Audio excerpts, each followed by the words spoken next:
Stephen, we're at prize giving. Congratulations on your second place yesterday. How are you feeling today? I'm pretty tired and stiff, but I'm happy with my race. I think there wasn't much more I could do to win.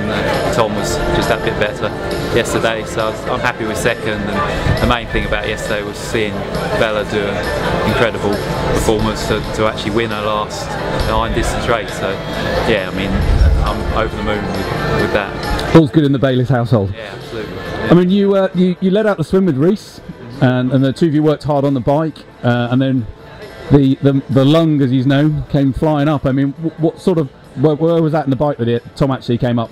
Well, his bike was quite good for seeing your competitors, so I could see each out and back where they were, and I could see Tom particularly gaining on us each lap, and then with 1 lap to go he was, I don't know, not much more than a minute behind, but it took him till maybe halfway round the last lap to catch, and then I was able to follow him back to transition. But I knew at that stage it was going to be a tough race to try and win, because Tom is a very strong runner. But I just didn't quite have what I needed to beat Tom on the run. But yeah, second was okay. In terms of how a race like that plays out, I mean, obviously you know that you were, if you had a good swim, you were going to be well up in the front. I mean, did your race change when you had? I know Reese was fairly quiet and under the radar that came in, and he had a great swim obviously coming out with you. I mean, did you look at trying to change your plan, or was the plan just to go as hard as you could from the start? Yeah, I mean, obviously Reese is an unknown, so you never know what they're going to be like. But I knew he was a decent swimmer, so he may well come out to swim with me. But it was just quite nice to have someone else on the bike, rather than last year just being out on the front all of my own. So that was good, and he was very strong the first sort of lap and a half. He was riding good, but then I could tell he was getting a bit tired. In the last lap I think he flew up really and struggled through to the end, but he did a very good job to finish his first Ironman. It was good to get round for him, I think. And obviously, famously, last year the duel between you and Joel was trying to run you down. I mean, Joel had a good run and came back up through the field. Were you conscious of him, or were you able to relax a little bit, or was the focus to try and bring Tom back in?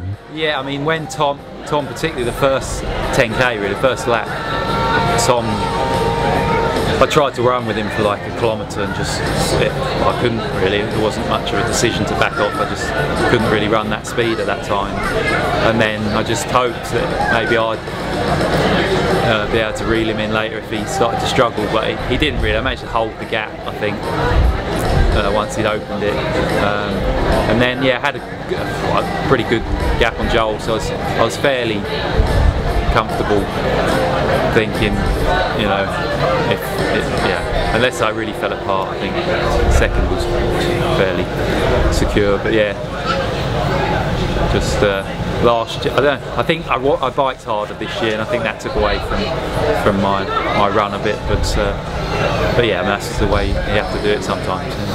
And we talked briefly before the race about, you know, how you can sort of see Bella and you roughly know how she's doing from her facial expressions. But I mean, could you work out? I mean, when did you find out Bella was in the lead? Was it? Well, on the first out and back on the bike, I was surprised because I saw Bella and she was the first girl, and then Yvette not far behind. But I thought, blimey, she's either had a good swim or, you know, in the end she just was riding really good. She's pulled 3 minutes already, and then I didn't know till the run, and then as I finished my first lap, Bella was just behind me, coming onto her first lap. And I thought, oh, that's good. That's only, I don't know what it was, 45 minutes behind me. Then it took me a long time to see Yvette, and I thought, well, Brian, it's Yvette's second, and Bella's got a really good lead. So I was getting quite excited to finish and encourage Bella on her last lap to go and win. So hopefully we're going to get some time with Bella, but do you think there's any change in the decision? She's definitely retired? Yeah, I think she's pretty sure. It was just, yeah, because she was honestly not very confident. Ironman UK was really such a bad day for her. but she wasn't well, so I guess in the end that's what really hampered her at Ironman UK. And she's a good athlete, and she